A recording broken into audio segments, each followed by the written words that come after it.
our Jackie I always thought was a good player, you know, but I didn't want to flower his nest, you know, to feather his nest rather by saying that he was a good player, because it's, cynics say, oh well, naturally he'll say that, you know, as his brother. I never said it, although I always felt it.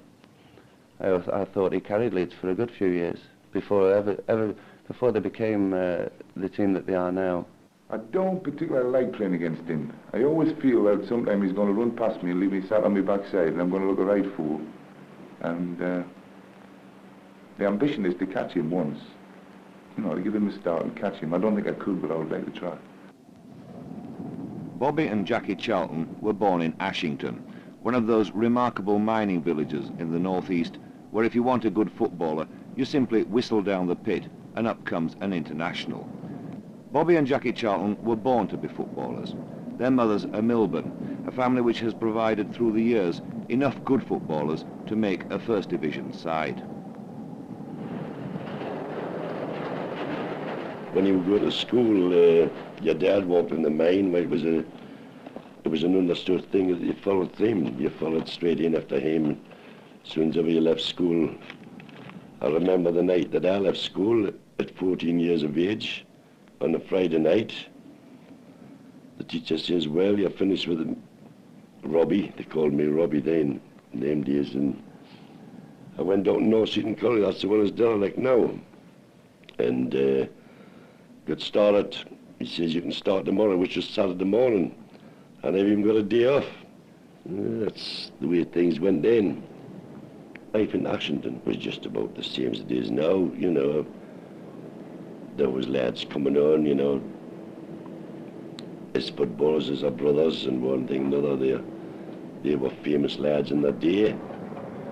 I had 4 sons, and I always said, I don't want any of my boys down the pit to do what I've had to do in my lifetime to make a living. I was quite a happy man when I got them all out anyway.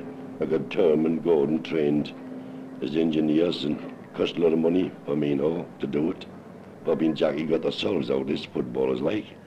The mines was the only occupation where anybody could be in with any sort of security. It's not so now, but it used to be. And of course, if you could become a footballer, that was the highest achievement you could possibly reach up there, because they love football so much.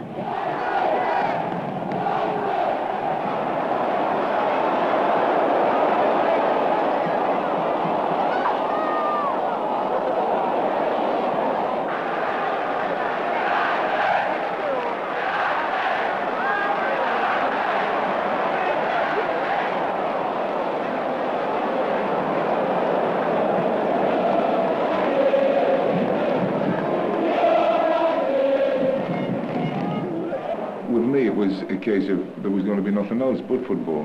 There was either the mines or football, and having a family which was connected with football all over the country, that was about all that was left for me.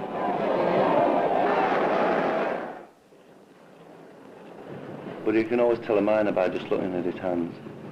My dad's hands, you know, anybody looking at them for the first time would think, oh, you know, he doesn't wash his hands. But when you look at it, it's not dirt, they were all cuts. Little cuts, hundreds and hundreds of cuts that had accumulated over the years. When I look at mine, they're soft, I feel it. Anybody looking at mine and think, now what did he do for a living? Probably look at my feet and I'd say something, but my hands, nothing.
Who's this then?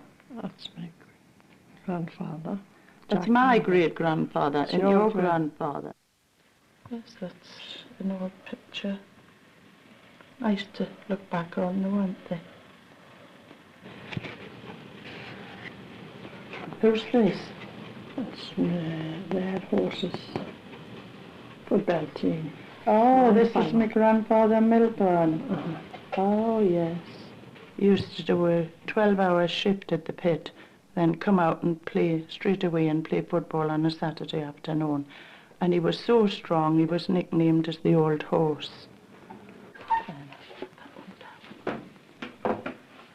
Now, who's on this one?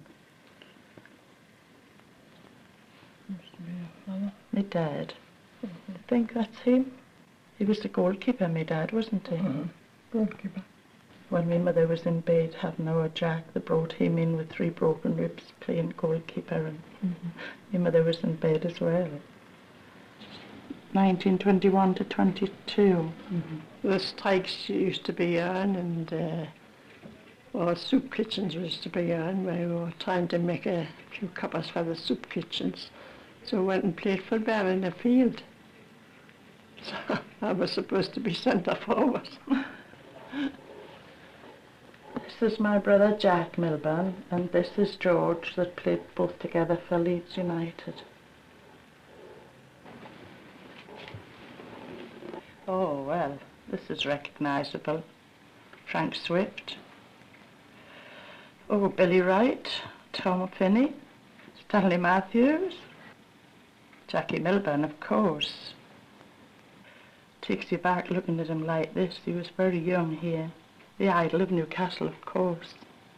He's got some fantastic goals. He's a legend every time the cup ties come up, isn't he? Great lad. I think we were brought up more or less to go out and try and prove to the public that you had a certain amount of skill. And it's the same when you watch Bobby and Jackie Charlton now. They go out there and they really enjoy themselves for about an hour, and they don't realise, I think I was the same, they don't realise what the game's all about or what pressure is demanded until something happens, until the realisation strikes them that this game's got to be won. And it's been proved, it was proved a few cases in my own case, you know, that I scored quite a few goals in the last few minutes of the match. And Bobby and Jackie in particularly this season, I think he scored about 9. It's the same with young Dennis Common, my sister's boy.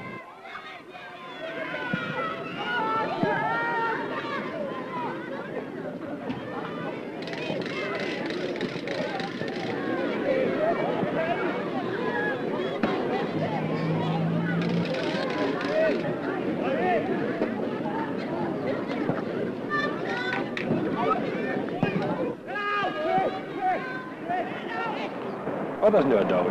I'm saying that I don't miss it. You've always got that yearning. Once a footballer, always a footballer. And as I say, I've known nothing else since I was a kiddie. And it just gets you. Fans, I hope you learned a lesson tonight. You had that game well and truly won, or you should have done, and you just let it slip. Now, you can't afford to do that on Saturday. No. All chances must be taken and half chances as well. I'll tell you what was the matter the other day. You had so much of the play, you went forward too often, and you forgot the back. You don't think so yourself? In which? Yorkshire. You still beat Yorkshire. You're playing them on Saturday. Do you think so? Dennis, as an inside forward, he's got to watch you. You've got to leave him. You're much more concerned on watching him. Therefore, what you're doing is you're playing as a defender instead of an inside forward. Do you not agree with that? What are you going to do on Saturday? Play as an inside forward. Exactly. Let them watch you. That's their job, Dennis. When you're getting towards the end of your career, it sort of hits you within 2 or 3 months that you're wanting to do things that you really can't. Your mind's willing, everything's willing, you know what you've got to do, and when you just can't do it and can't get there, you've got the feeling then, well, this is my day. And believe you me, for a professional footballer, this is the saddest moment of your career, when things that you want to do and you just can't. But it doesn't matter what happens. There's one thing that can never take away from you, fortunately, and that's the wonderful memories that you have in football.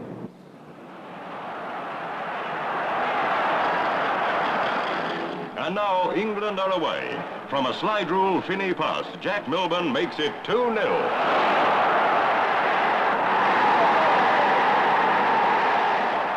The rebuilt England attack, though not perfect, is finding goal scoring easy. Unstoppable Milburn puts them 3 up.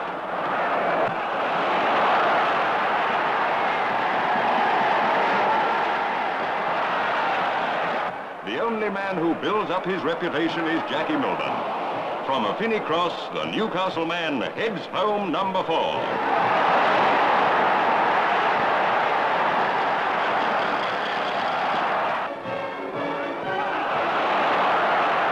The cheers are for Jackie Milburn, whose hat-trick won England the day and himself a page in soccer history.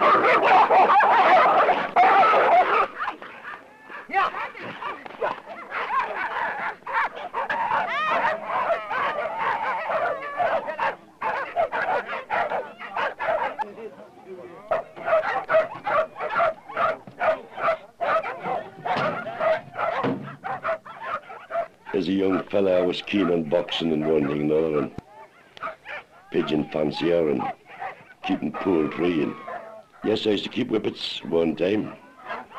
A little one about 10 inches high.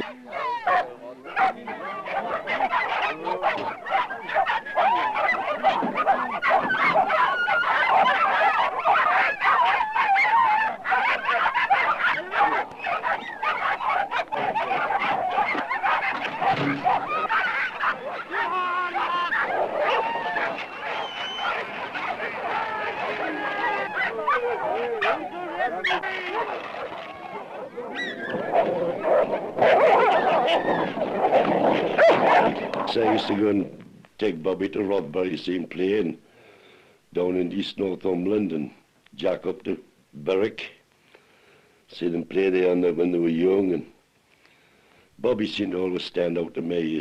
He looked like a natural Bobby.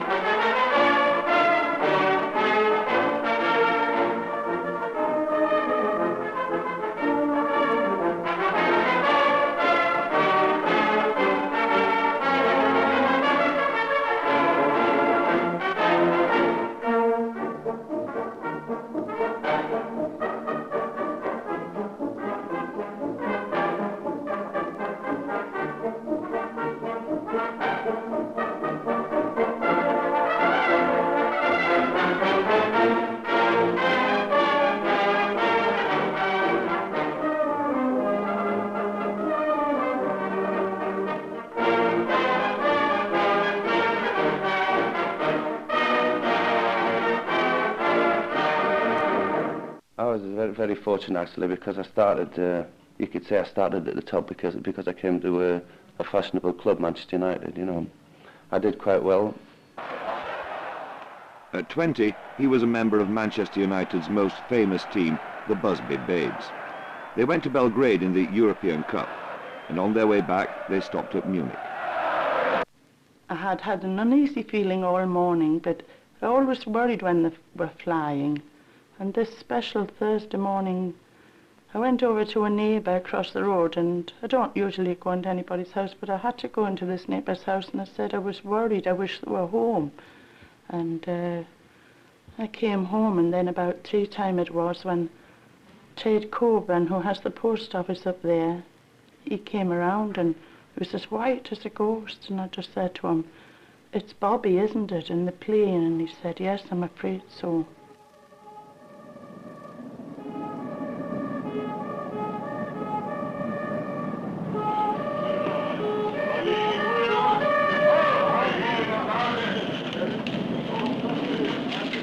I knew that we were going to that we were running off the runway, and then we hit a house, and I don't remember anything till after it was all over. I must have been out for about 10 minutes. Although it seemed as though I just closed my eyes, you know. Then, when I woke up, I saw Harry Gregg, and the fire engines and the ambulances started to arrive.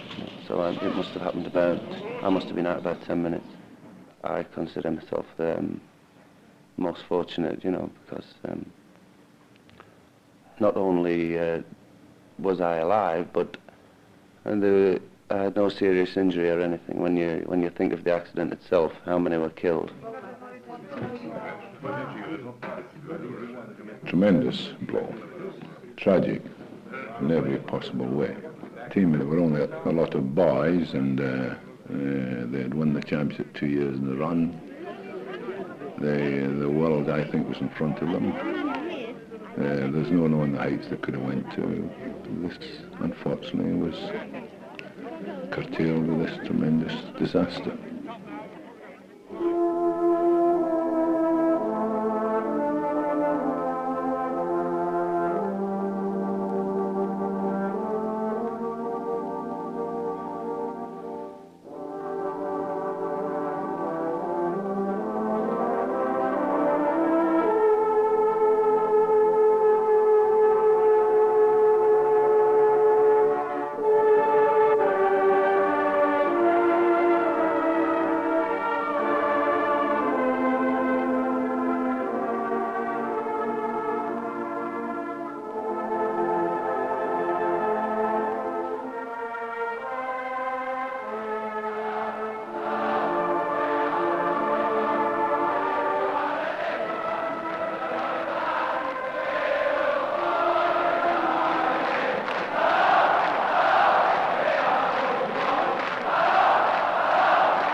The majority of them would possibly still be playing now, you know, even though it's 10 years ago. I mean, Duncan Edwards would most certainly be playing, David Peck possibly, Jeff Bent, they weren't very old. I'm very grateful to them, actually, you know, because they set a standard, I think, for the rest of the lads here now.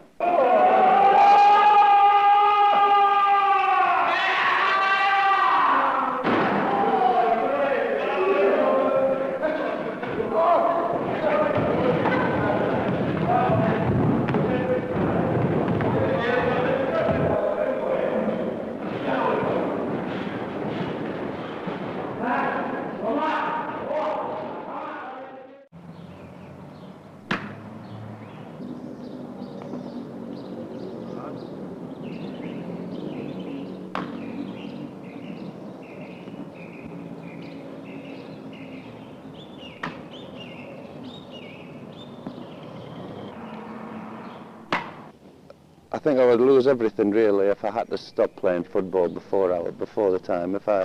When I decide to retire, I'll be quite delighted. But if something stopped me from playing football while I was still capable, you know, that would kill me, I think. So football to me is just my life. You know, I eat, sleep, and drink football. When I wake up in the morning, I think who we're playing next Saturday, who we're playing today. You know, I think of nothing else apart from my family, of course. So really, I can't say anything against football, you know. I wish I could play till I was about 60 or 70, you know.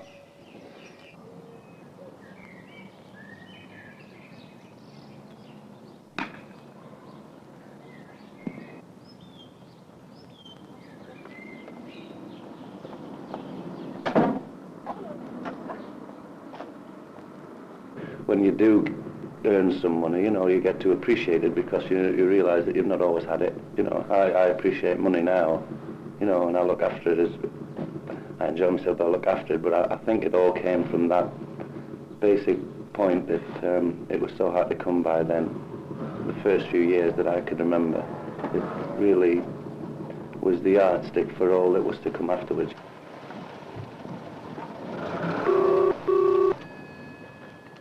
Yes, hello? Yes? Yes, Frank. Yes.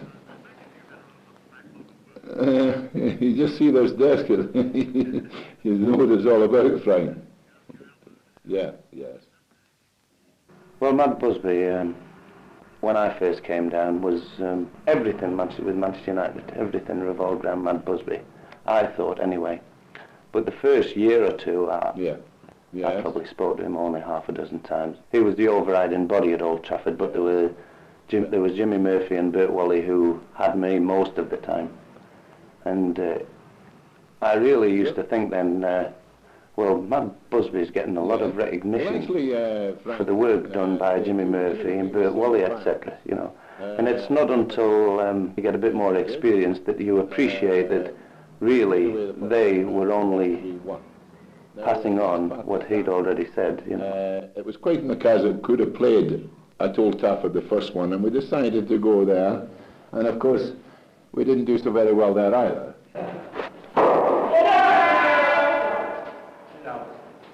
Yeah, well, I say with the situation, Dennis is the stumbling block at the present time. If he's there, there's George, there's Bobby, and there's Dennis. Well, you're as well off as anybody could possibly wish to be.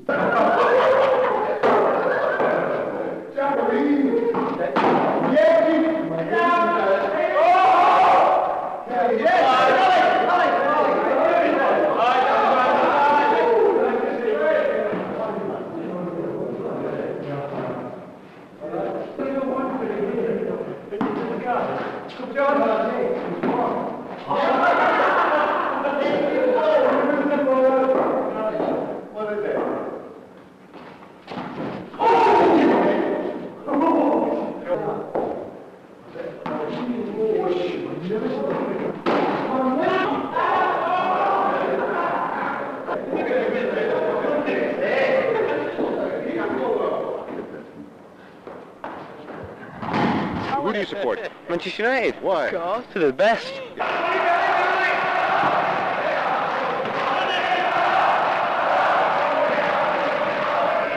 Man United. Why?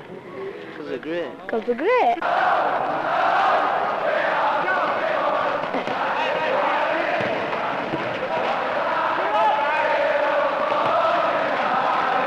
Are we Charlton? Yeah. Great, isn't it? Best Great shot in shots. the world. Yeah?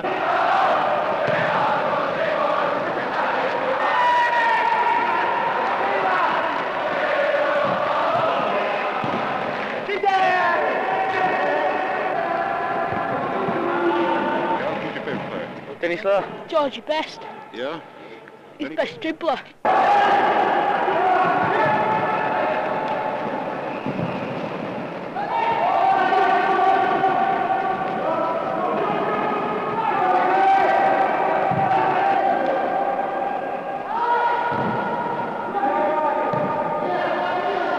Cartoon really affects me. Yeah? Yeah. Lovely style. Yeah? What about Bobby? And Bobby. Why Bobby? Because Yeah. he's the king. Because he's the king.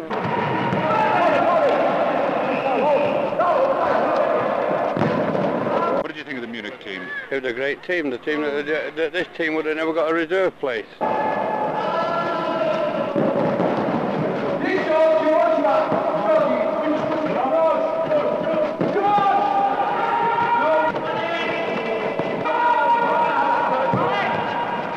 I like George because of his ball control and that. Yeah. And Bobby Charlton because he's the greatest.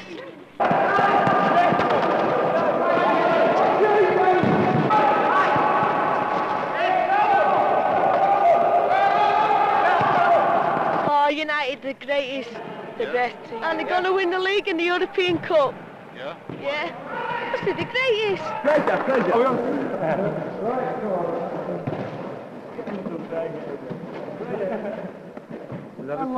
Well, I've got to 30 now, and people say when you get to 30, that's the footballer's end, so to speak. But I don't feel stiff, I don't feel old. So eventually when I do pack it in, if I can just be a supporter then, I'll buy a red and white scarf, and go down to Old Trafford, have a good cheer.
not being too soft, but I get more pleasure out of winning than personally playing well. I don't consider it any great feat to score 3 against Luxembourg, any of the lesser known countries, Switzerland, etc. I'd rather that we won. If we won 1-0, as long as it was an important match and we played hard and won, I get more satisfaction out of that than actually playing well personally.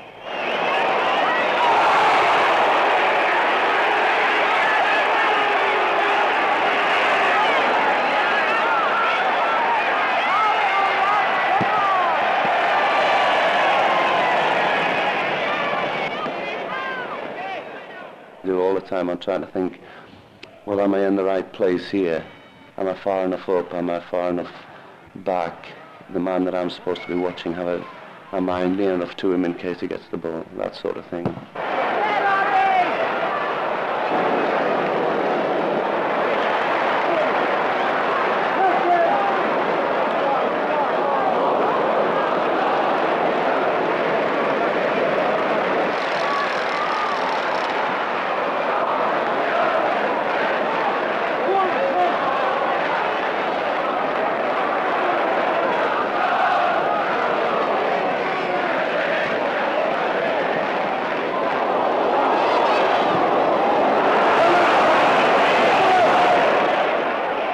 Depending on the result, how the game's going, depends on how free you feel to express yourself. You know, I always feel a bit apprehensive to do it at the start. I always feel better when we get a goal in front.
Fears, none at all.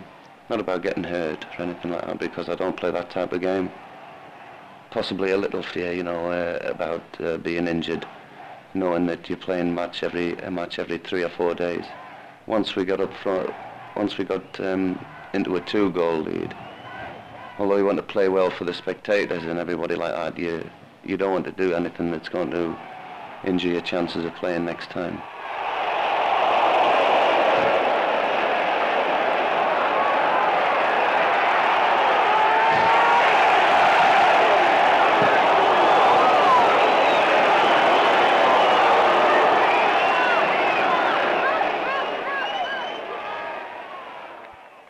It wasn't until we were more or less both left home and went away to play various teams that we really became friends.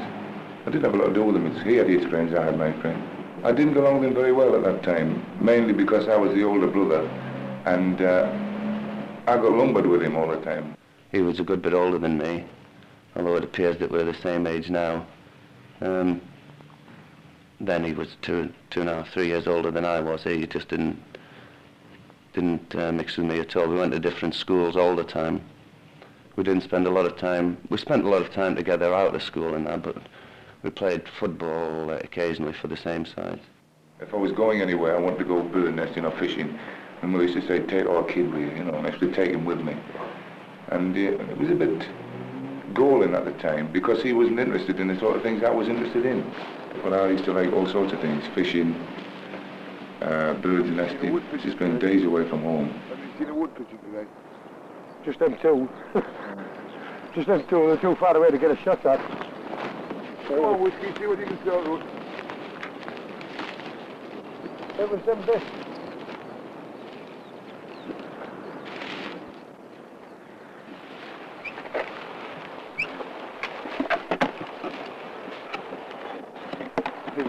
The right one.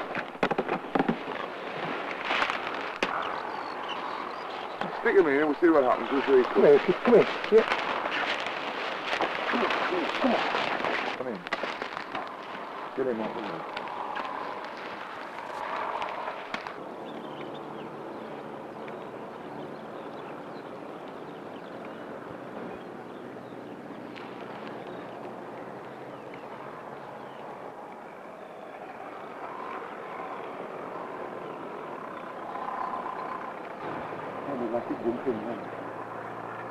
Oh, no, leave him.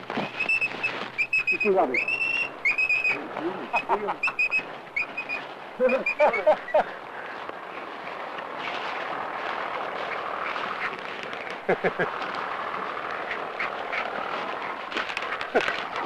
Good.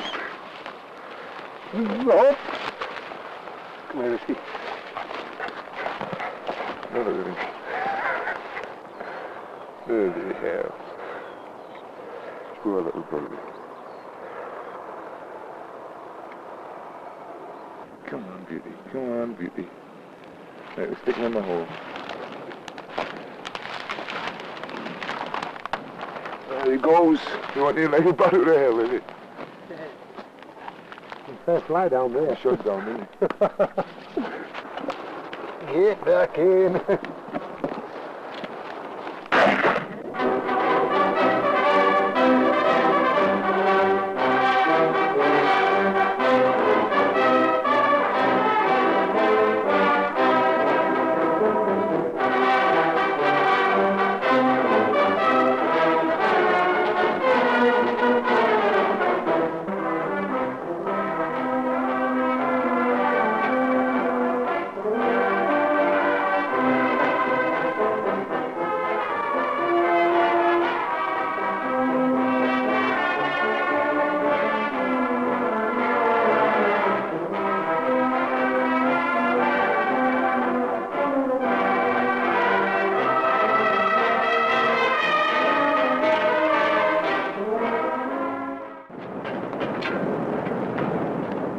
Well, I had an uncle playing here at the time, Jimmy Milburn, played fullback for Leeds.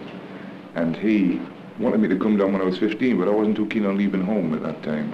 In fact, I had a choice to come to Leeds or go into the pit, and I thought I'd try the pit first. I wasn't too happy about leaving. However, when I had a look where I was going to work, I thought, well, the football can't be any worse than that. And I left and came to Leeds. I played my first junior game at fullback. We lost 1-0.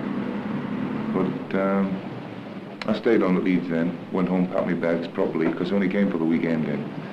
And came back down on the following Tuesday, and I've been here ever since. I served a hard apprenticeship on the ground staff, and I think most lads at that time did. You're a lackey. You do every menial task there is to be done on the football ground.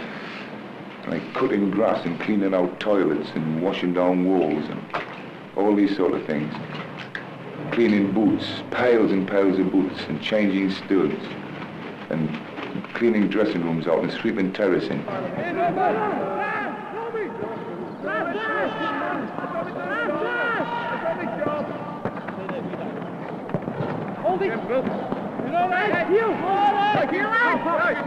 But I said to him one day, when I was a player on inside right fully joined as a player, and Jack was centre half, that if ever I became manager of this club, I wouldn't play him in the reserve side, because I felt at that time he was an undisciplined player, and he only went out to enjoy his game, and really wasn't bothered about how the team performance was going to carry on that day.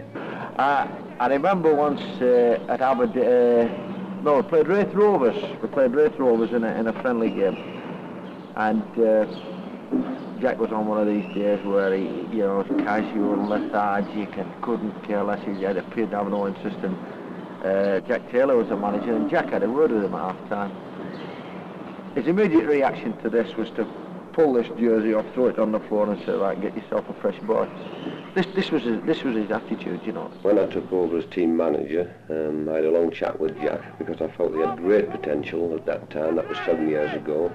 And I remember calling him in the office one day and saying to him that if he really pulled his socks up and got down to his training and started to think about the game and play for the team, that he would play for England. And I also said that he would have had as many caps as his brother Bobby at that time if he'd really buckled down from being a youngster. I would say it changed overnight. And I say since he started to study the game and became interested in coaching, he's seen the benefit of all this. He's seen the benefit of this now at England level. You see, he's going with these top class players and he realises this is the way to do it.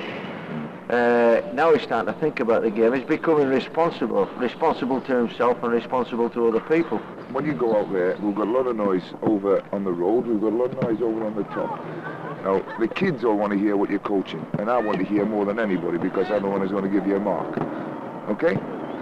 So when you get out there and you're going to take the kids, make them hear you and make them understand what you want to do. I want to understand and they want to understand.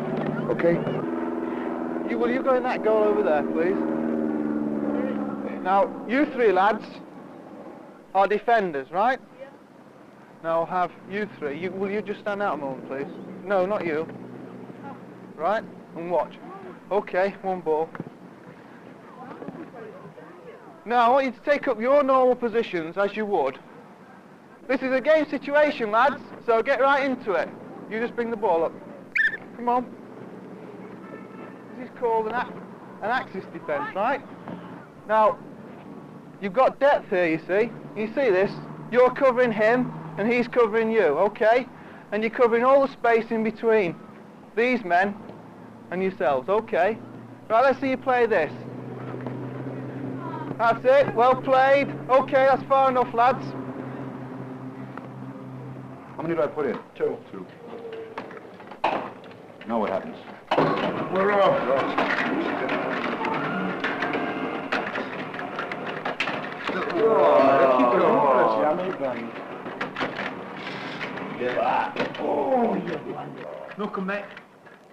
People say, Revy, you know, they can't understand why Leeds United are such a dirty side at the moment and the manager was such a gentleman when he played.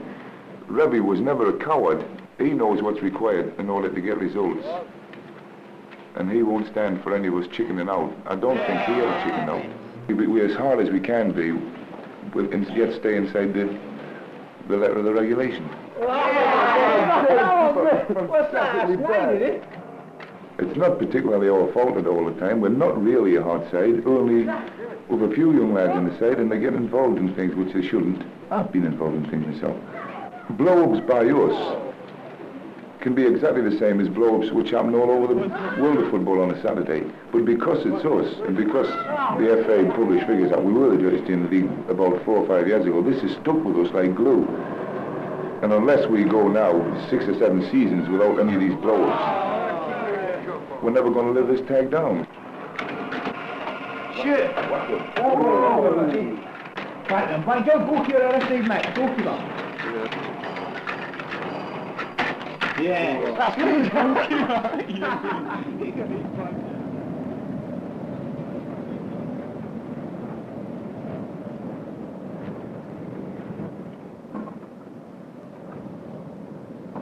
Once you're in football, you never want to go out of it. It has its heartaches and ups and downs, but it has its joys at the same time. But the thrill of the match on a Saturday is really something.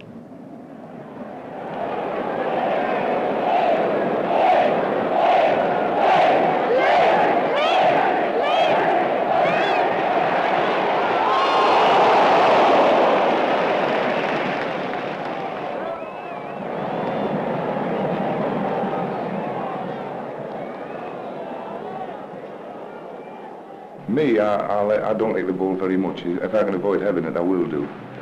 The only time I get involved is if I have to get involved.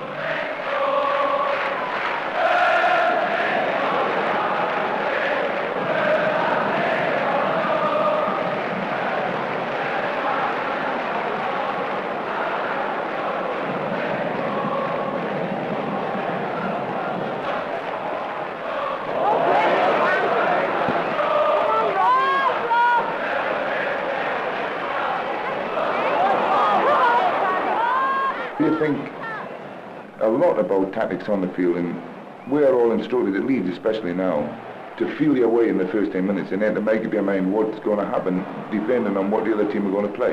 We think they're going to play a certain way before we play them, but if by some chance they play a different formation state, then it's up to us to alter our sort of play as well.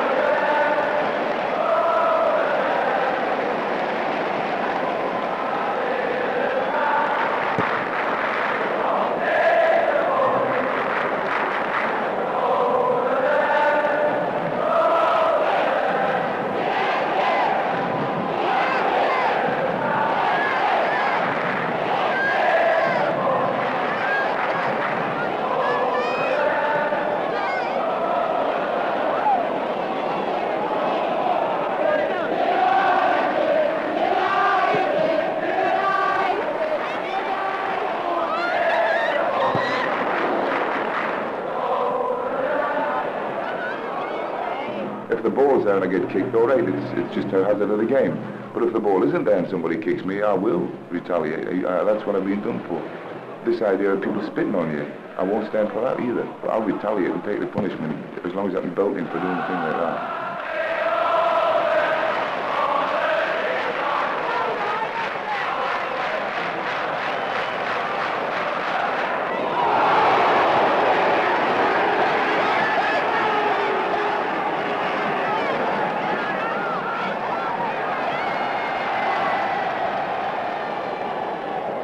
We've never yet had instructions to ever go out and kick anybody. I've got a few people that have done things to me that I don't approve of, and if I get the chance, I'll probably do it back to them. But I'm not going to mention any names.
When I got picked for the England-Scotland game, the first one I played, the World Cup was 2 years away, or near enough 2 years away at the time.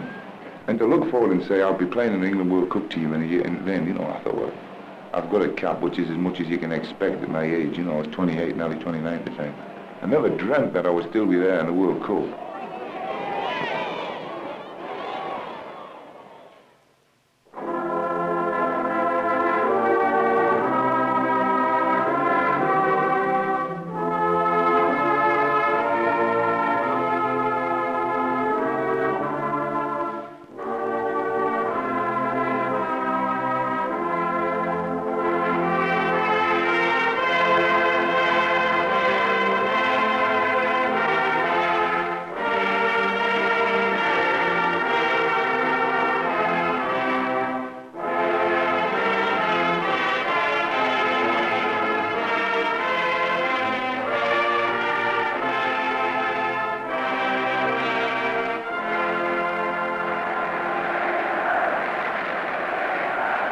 Playing for England, it's big in any footballer's life. It's the only place to play. You play for your club all your life and never have any recognition. But to play for England, once you've had a taste for it, it is the only place to play. Especially when you've got a brother in there already and you've got a chance of joining him.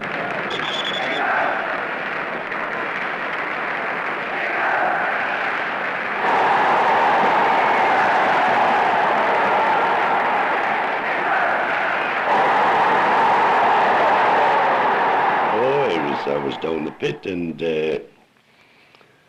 doing a job, and a fella come running to me. He says, "Bob," he says, "you've got to go at the phone. There's a long distance call from London. They want to speak to you." So I says, "Well, who could it be from London?"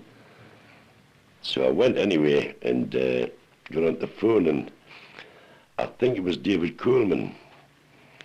And he said that he had getting instructions from Lord Rubens for to have me out of the coal mine before 11 o'clock at night for the nearest television that I could go to, you see. That there was something to my advantage. After 31 minutes, Pereira only half cleared. The ball went to Bobby Charlton, and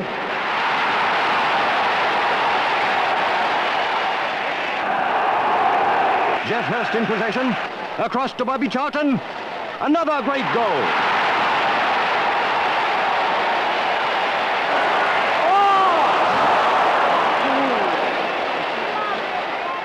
I went and got bathed and went to the managers, and such a lovely spread laid out for me. And all of a sudden he switched the television on, which was 11 o'clock, as they said on the television. It was going on the telephone. So switch it on, and David Coleman come on, and he says, "We're showing this special film for Mr. Charlton, as he is down the mine, 2 mile underground, and we're getting him out of the pit for to see this film that he was unfortunately he missed." A floated centre to see Banks. Jackie Charlton handled the ball away. Eusebio took the kick. Well, I thought it was a great thing, you know, seeing a thing like that, and after we've seen the match, smoked a few cigars and one thing another on cigarettes, and that was it. England had won 2-1. What a moment for Bobby Charlton. His goals had taken England into the final. Eusebio wept as he left the field. Congratulations to England. 11 good sportsmen whom Alf Ramsey welded into a great team. Nobody ever beats England in England very easily. I mean, they'd only lost one international in the whole history of the game before that. So I couldn't see any even World Cup teams coming here and giving England any start at all. So I always thought England had a chance. I always thought they would win it, but when I got in, I was inclined to change my mind a little bit, because then I was part of it, and it wasn't easy. Fortunately, Gordon Banks anticipated his shot. No time for lethargy or half measures. They swept into German territory. Charlton and his fellow sharpshooters came back time after time in the Ramsey spirit, believing that with sustained attack the goals must come. Then Jeff Hurst, cool and collected, had the ball in the net. No, it bounced out. Goal claimed England. No goal, protested the Germans. The referee consulted the linesman, who'd been in line with the posts, and goal it was.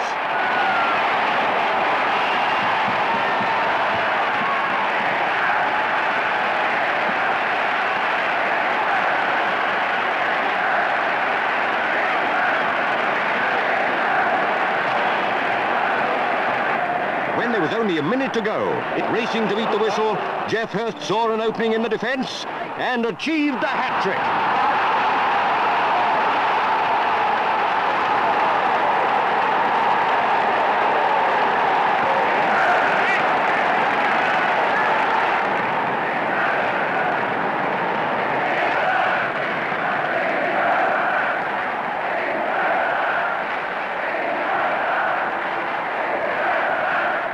I was delighted that we had shown them, you know, that we could play.